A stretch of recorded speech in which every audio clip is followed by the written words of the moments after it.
घडीला मराठा आरक्षणाचा प्रश्न चिघळलेला असताना आपण नीट समजून घ्या मंडळी, विनायक मेटे ज्या मराठा आरक्षणाची भाषा करतात ते मेटे फक्त MLC संपत जेव्हा येते तेव्हाच आरक्षणाचा प्रश्न मांडतात। एकदा का MLC मिळाली की परत ते आरक्षणावर बोलत नाही। जानकरांची परिस्थिती तीच आहे।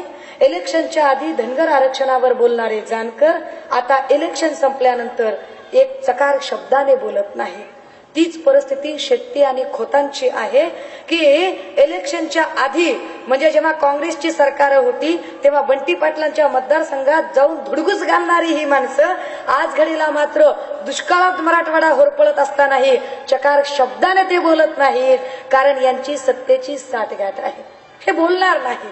मराठा आरक्षणाच्या संबंधाने आपण सहज समजून घ्या की बघा, एक गोपीनाथ मुंडे एकच वंजाऱ्याचा आमदार होता, एकच, तो एकच आमदार होता, तरी सुद्धा त्यांनी ओपन मधले वंजारी ओबीसीत आणले आणि ओबीसीतले वंजारी NTत आणले।